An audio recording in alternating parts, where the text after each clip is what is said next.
Hey, what's going on everyone? My name is Aaron. In today's video, we're going to be talking about how many stocks you should own in your portfolio, the pros and cons of each different method, and I'll share with you some tips you can implement right now to help strengthen your overall investment portfolio. If that sounds interesting, please like the video, subscribe to the channel, and let's get right into it.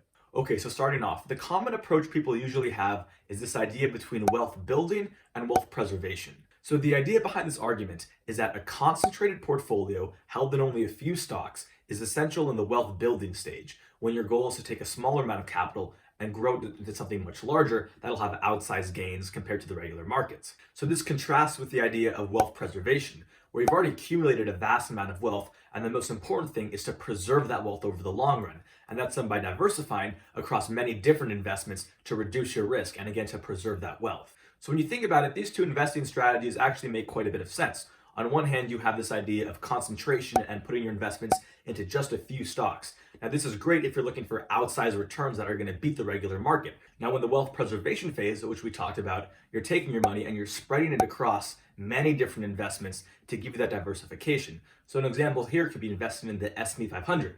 So the S&P 500 index fund is 500 of the top US companies. Now, buying the index, you're essentially buying a little piece of all these different companies. Now, over the long term, the S&P has a return on average about 8 to 10% per year.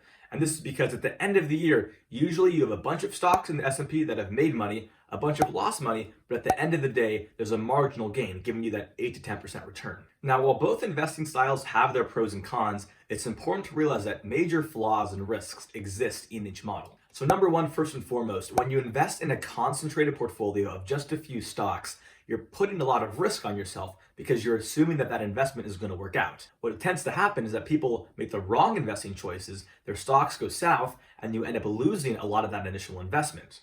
And remember, the whole goal of the concentrated investing is to build wealth. But you can't build wealth if you lose it all on your initial investment. So again, this is very important to understand that while a concentrated portfolio can yield those higher returns, it could also wipe out your portfolio significantly quicker than if you had diversified it. Now, number two, when you invest in a diversified portfolio, not only are your returns going to be lower on average than in a more concentrated portfolio, but you also have an information disadvantage with your investing. So to illustrate what I mean, if you own, let's say 100 stocks or 500 stocks like you would in the S&P 500, it's impossible to keep up to date on all the inner workings and all the latest developments on those companies. Every week, companies are coming out with new announcements, they're giving updates, they're developing new products and services, they're building, they're expanding. There's also negative news coming out. These are important things to know as an investor. And when you own so many different companies, it's impossible to stay up to date on all those things. So not knowing all these various factors which affect the companies you own and thus the stock you own, it presents a downside risk to your investment. So again, this is why some people advocate for owning only a small amount of stocks,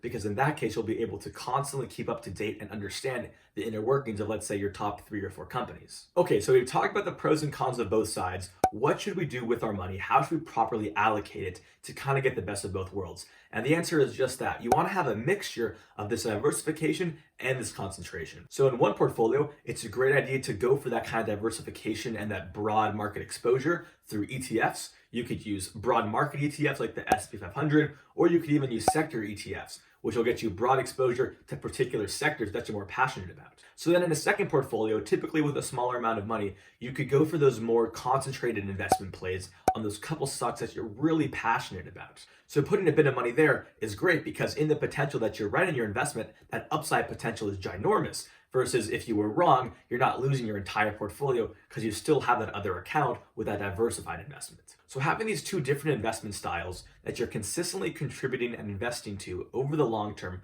presents a great long-term investing strategy. If you enjoyed the video, please go ahead and give a like, drop a comment down below, subscribe to the channel, and I'll see you in the next one.